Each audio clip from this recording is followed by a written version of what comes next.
Hey, I'm Lexi, and this is what you should know.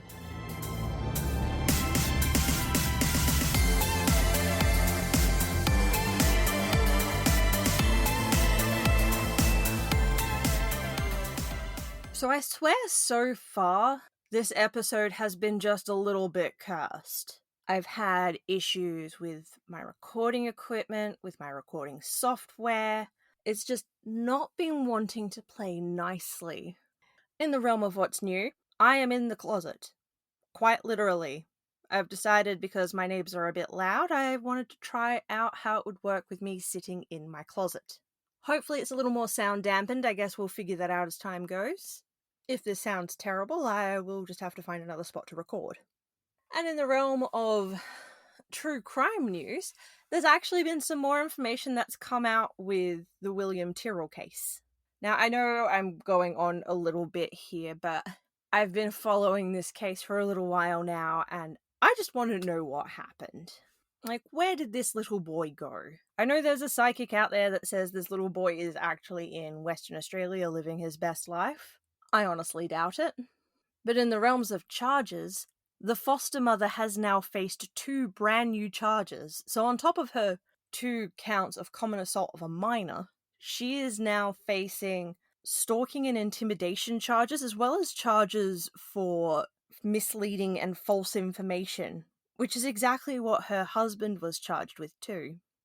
I don't have enough information to say who did what or what happened, but I'm just gonna say this now. I get the sinking feeling that the foster parents did it. But until otherwise, they are innocent until proven guilty, and we should provide them with that basic respect because, well, you never know, it could still be Frank Abbott. But that's enough of me yammering on about other things. Let's dive right in.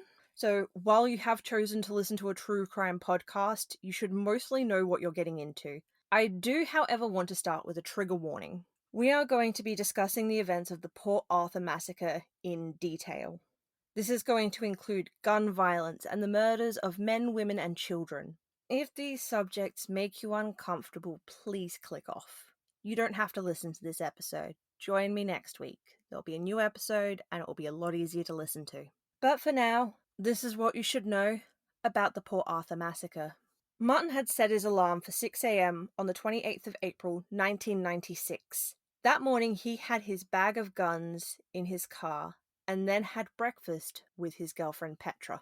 At 9:45 a.m., Martin left his home and started the 144-kilometer drive to Port Arthur. This took him until 11 a.m. to reach the Seascape guest house, where Sally and David Martin lived.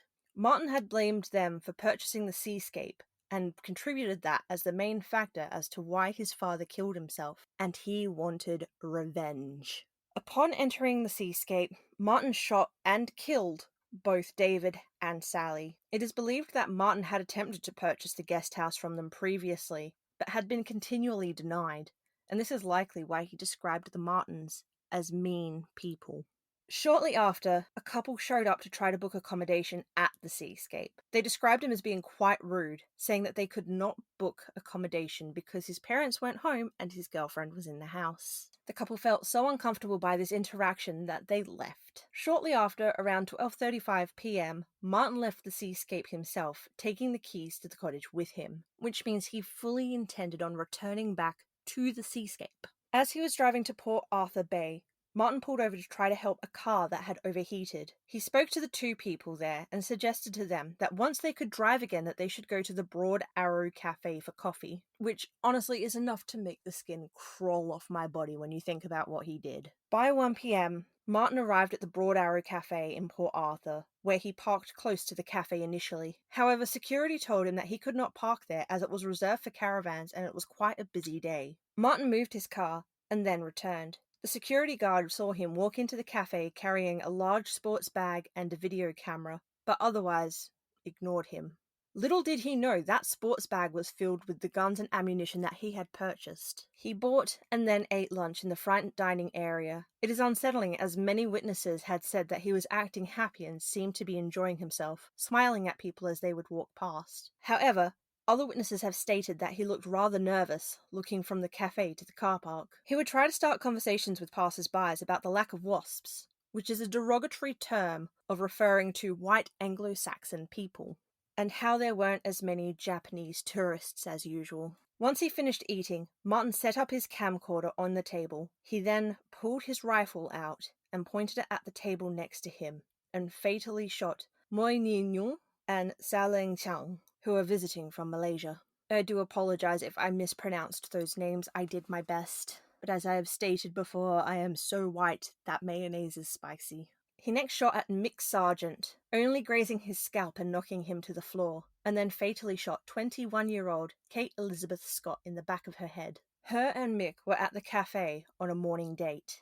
That morning, 28-year-old Jason Winter had been helping the staff as it had been a busy morning. Martin turned his rifle on Jason's wife, Joanne, and their 15-month-old son, Mitchell. Jason threw a serving tray at Martin, hoping to distract him, while Joanne's father pushed his daughter and grandson to the floor under the table. 44-year-old Anthony Nightingale stood up and yelled, "No, not here," as Martin pointed his rifle at him and fatally shot him through the neck and spine. He then shot and killed Vincent Sharp, aged 68, and then fired another round at his brother, Raymond Sharp. The brothers had their backs to Martin, so they had no idea what was happening, and as it was at close range, Gerald Broom, Gay Fiddler, and her husband John Fiddler were all hit by bullet and bone fragments, but luckily survived. He then fired at Tony and Sarah Kiston and Andrew Mills. Thelma Walker and Pamela Law were injured by fragments before being dragged to the ground by their friend Peter Crosswell to take shelter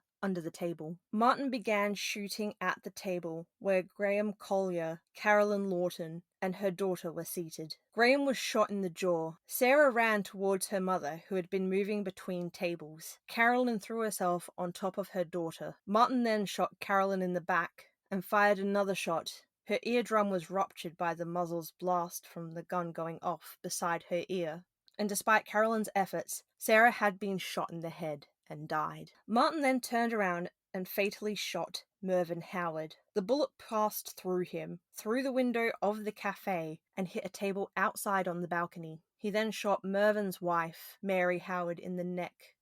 Martin was standing near the exit, stopping people from trying to escape, but he then moved across the cafe towards the gift shop area. It was at this point Robert Elliott stood up. He was shot in the arm and the head. However, he was lucky and survived his injuries.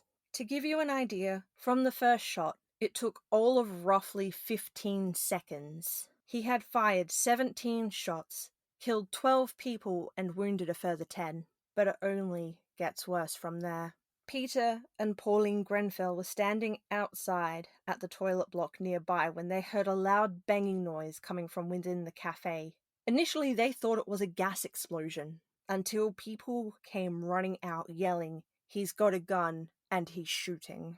While Martin stalked towards the gift shop area, many used the time to hide under tables and behind the gift shop displays. He fatally shot 2 local women who worked in the gift shop, 17-year-old Nicole Burgess in the head and 26-year-old Elizabeth Howard in the arm and chest. Coralie Lever and Vera Jari hid behind a burlap screen with others. Coralie's husband Dennis was fatally shot in the head. Pauline Masters, Vera Jari's husband Ron, and Peter and Carolyn Nash had attempted to escape through a locked door, but could not open it. Peter Nash lay on top of his wife to hide her from the gunman. Gwen Neander was fatally shot in the head while trying to make it to the exit. Martin saw movement in the cafe and moved to the front door. He shot at the table and hit Peter Crosswell, who was hiding under in the buttock. Jason Winter, who was hiding in the gift shop, thought Martin had left the building and made the comment about it to people near him before moving out into the open. Unfortunately, he was incorrect, and Martin saw him and opened fire, shooting him fatally in the head, neck, and chest. Bone fragments from those shots struck an American tourist named Dennis Olson, causing injuries to his hand, scalp, eye, and chest, but he survived. It is not overly clear what happened next, but at some point, Martin reloaded his weapon. He walked back to the cafe and returned to the gift shop, where he then fatally shot Ronald Jari, Peter Nash, and Pauline Masters. He did not see Carolyn Nash, who was lying under her husband. Honestly, I can't even begin to imagine how she felt at that moment. So close to death, but saved by the fact that her deceased husband was lying on top of her.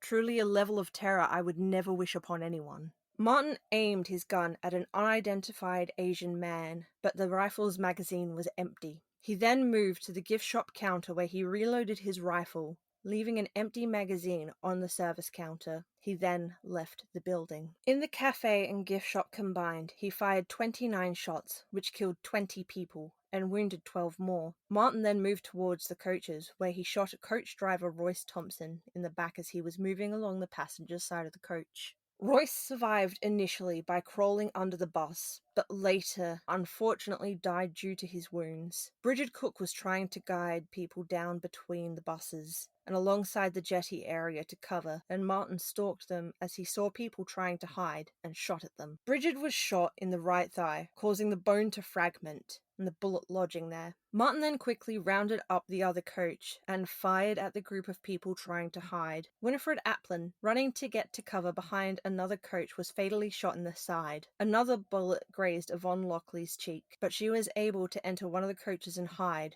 and survived. A group of people then started fleeing the car park towards the jetty. However, someone shouted that Martin was heading that way, so they doubled back to the coaches where Bridget Cook had been shot. Martin then moved to where Janet and Neville Quinn were. He shot Janet in the back. She fell unable to move near Royce. He then continued along the car park as he tried to escape along there. As people tried to escape along the shore. Doug Hutchinson was attempting to get into one of the coaches when he was shot in the arm. Martin then went to his vehicle, which was just past the coaches, and changed to a self-loading rifle, because apparently he wasn't already scary enough.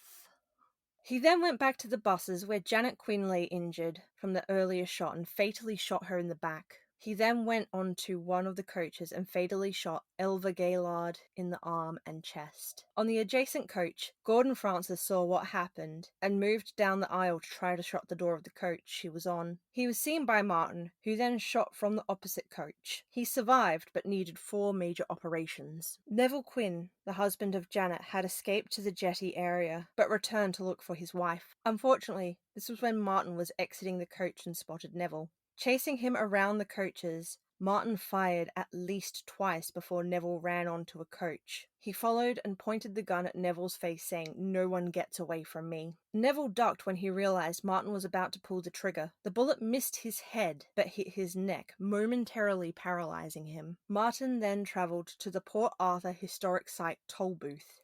Nanette McCack was trying to escape with her children, Madeline, who was 3, and Alana, who was 6. She was carrying Madeline, and Alana was running slightly ahead. By this point, they had run approximately 600 meters from the car park. Martin opened his door and slowed down, and Nanette moved towards the car, mistakenly thinking he was offering help. This absolute monster stepped out of the car and told Nanette to get onto her knees. She did as she was told, and he fatally shot her in the temple. He then fatally shot Madeline, and as Alana tried to flee, he shot and killed her too. And then, like nothing, he then drove up to the toll booth, where there were several vehicles, and used his car to block a 1980 BMW owned by Mary Rose Nixon. Inside were Mary, driver Russell James Pollard, and passengers Helene and Robert Graham Salzman. An argument with Robert ensued, and Martin took out his rifle and shot him. Russell got out of the BMW and moved towards Martin before being shot in the chest. He then moved to the BMW and shot and killed Mary and Helene before removing them from the car. Martin then transferred ammunition, handcuffs, the AR-15 rifle, and a fuel container to the BMW.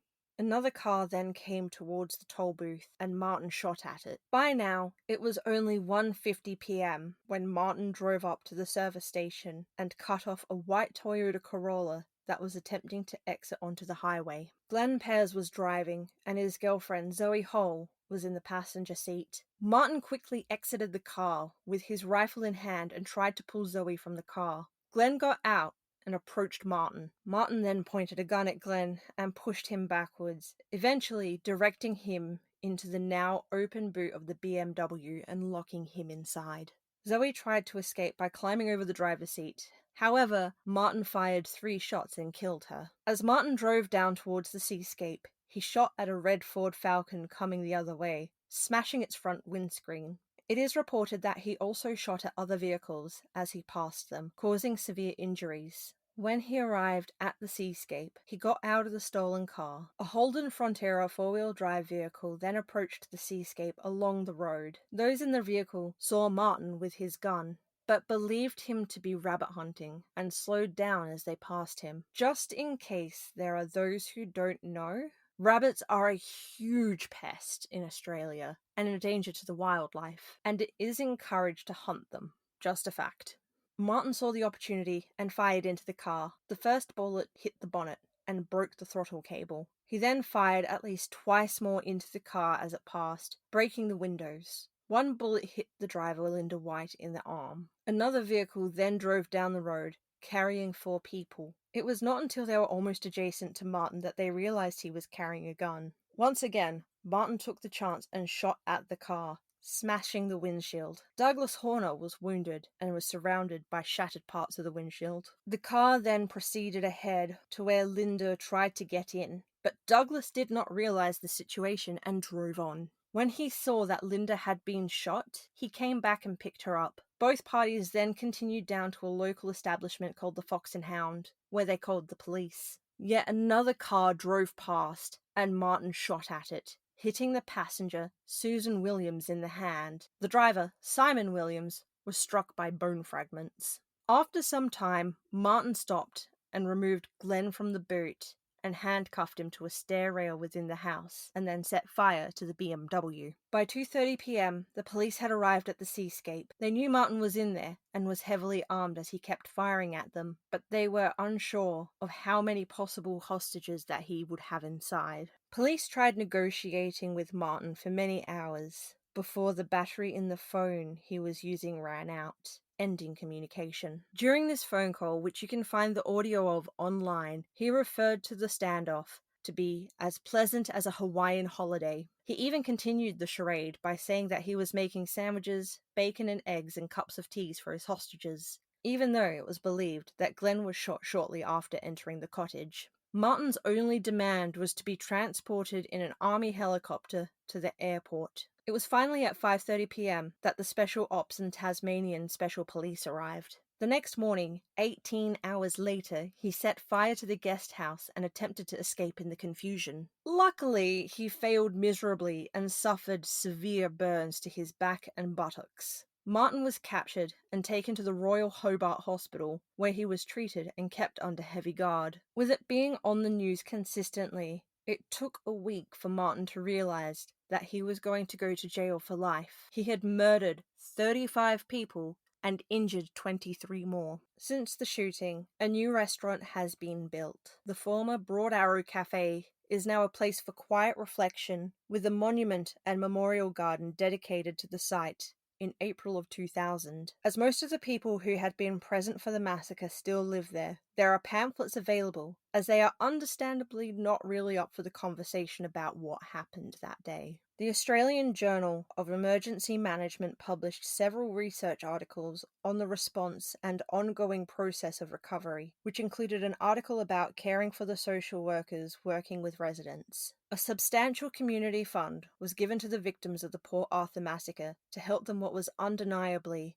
an intensely difficult time. The tragic murder of Nanette McCack and her daughters Alana and Madeline inspired Dr. Phil West of Melbourne, who has 2 daughters of a similar age to her children, to set up a foundation in their memory. The Alana and Madeline Foundation supports child victims of violence and runs a national anti-bullying program. Following the massacre, Australian Prime Minister John Howard led the development of strict gun control laws within Australia and formulated the National Firearms Agreement, restricting the private ownership of semi-automatic rifles, semi-automatic shotguns, and pump-action shotguns, as well as introducing uniform firearm licensing. It was implemented with cross-party support by the Commonwealth, states, and territories. And this was implemented just 12 days after the massacre, with no real resistance from the populace. So much so that in recent years, when suggestion of laxing of the laws came up, there was an outcry for that to be stopped. The mass shooting happened just 6 weeks after the Dublin massacre in Scotland, with the UK Prime Minister John Major reaching out over the shared tragedy. The United Kingdom passed its own changes to gun laws in 1997. Dr. Mullen, a forensic psychiatrist with extensive involvement following the string of massacres in Australia and New Zealand, suggests that both the Port Arthur massacre and some of the early massacres are attributed to the copycat effect. In this theory, the saturation media coverage provides both instruction and preserve incentive for dysfunctional individuals to imitate previous crimes. The coverage of the Dublin massacre, in particular, the attention on the perpetrator, is thought to have provided the trigger for Martin to act. On the 22nd of November, Martin Bryant was sentenced to 35 life sentences to be served consecutively for each count of murder, and sentenced to 25 years for the remaining 36 charges on 5 other offences, including 20 attempted murders, 3 counts of infliction of grievous bodily harm, the infliction of wounds upon a further 8 persons, 4 counts of aggravated assault, and 1 count of unlawfully setting fire to a property. Or to completely simplify it, Martin Bryant is never to be released from prison. A former prison staffer told News Corp that Martin spends most of his free time these days alone, eating 2-minute noodles and chocolate, and allegedly performs sexual favors for more chocolate and 2-minute noodles. He has become morbidly obese and has refused to take part in exercising in the prison yard. The former employee has been quoted as saying, "He's got one of those stomachs that hang down between his legs. He's a huge man." And with that, that is all I have for you this week. If you wish to make a donation or look further into the Alana and Madeline Foundation, I will have a link in the show notes. I would like to also give a great word of caution here. You can find a lot regarding the massacre online, including the police training video, which does show the crime scenes after the shooting. I heavily do warn against watching it. But that being said, I'm not your mother, so I can't stop you. If you want to look at actual dead bodies, that's your prerogative. Just wanting to warn against it, though. But in the meantime, I have posted photos regarding the massacre on my Facebook and on Instagram, so that's What You Should Know Australia. If you want to reach out for any reason at all, even if you just want to process this case with me, please don't hesitate. I will do my absolute best to respond quickly, and I promise you, I will always do my best to be here. But until next week, stay safe and stay hydrated. Bye!